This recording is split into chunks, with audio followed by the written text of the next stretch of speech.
ఇటీవల విడుదలైన అమరం సినిమా ద్వారా తమిళనాడుకు చెందిన వ్యక్తి మేజర్ ముకుంద వరదరాజన్ గురించి దేశం మొత్తం తెలిసింది.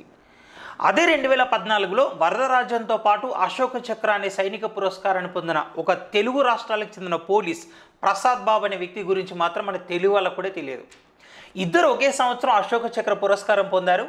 ఇది అత్యున్నత సైనిక పురస్కారం పరమవీర చక్రతో సమానమైన శాంతి పురస్కారంగా చెప్తాం. ఏంటి అసలు ప్రసాద్ బాబు స్టోరీ? సినిమా తీస్తే ఇది అమరం కన్నా పెద్ద స్టోరీ అవుతుంది. అంటే అంత విరోచితంగా పోరాడి చనిపోయాడు.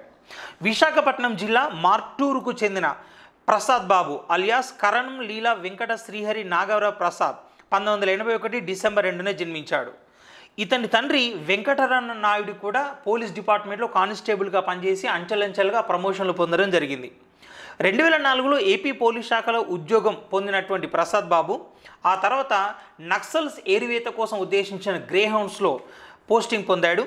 2013 ఏప్రిల్ 17న ఒడిషా ఛత్తీస్గఢ్ బార్డర్లో నక్సల్స్ ఏరివేత కోసం ఈయన వెళ్ళాడు. అప్పుడు ఈయన డిప్యూటీ అసాల్ట్ ఆఫీసర్గా హోదాలో ఉన్నాడు. 19 మంది గ్రేహౌండ్స్ అధికారులు నక్సల్స్ పైన కాల్పులు జరిపి 9 మంది అతి ముఖ్యమైన నాయకులు చంపేశారు. మిగతా నక్సల్స్ పారిపోయారు. ఆపరేషన్ ముగిసిన తర్వాత వీళ్ళందరూ హెలికాప్టర్లో మళ్ళీ ఏపీలోని ఏదో ఒక మేజర్ టౌన్కు రావాలి. కానీ హెలికాప్టర్లో 14 సీట్లు మాత్రమే ఉన్నాయి. దాంతో 14 మందిని పంపించి మిగతా 5 అక్కడే హెలికాప్టర్ కోసం వెయిట్ చేస్తున్నారు. ఈలోపు పారిపోయిన నక్సల్స్ మళ్ళీ వెనక్కి వచ్చి వీళ్ళ మీద ఫైరింగ్ చేశారు. రిటర్న్ వచ్చిన హెలికాప్టర్లో 5 వెళ్ళొచ్చు, కానీ 5 హెలికాప్టర్ ఎక్కుతూ ఉంటే వీళ్ళు హెలికాప్టర్ మీద దాడి చేస్తారు. కాబట్టి తను ఒక్కడే నక్సల్స్కు అడ్డుగా కాల్పులు జరుపుతూ మిగతా 4 కానిస్టేబుల్స్ని హెలికాప్టర్లు వెనక్కి పంపించాడు. తాను మాత్రం నక్సల్ చేతిలో చనిపోయాడు. ఇంత వీరోచిత పోరాటానికి కానీ నాకు 2014లో మరణానంతరం అశోక చక్ర లభించింది. తెలుగు రాష్ట్రాల పోలీస్ చరిత్రలో అశోక చక్ర పొందిన ఏకైక వ్యక్తి ప్రసాద్ బాబు గారు.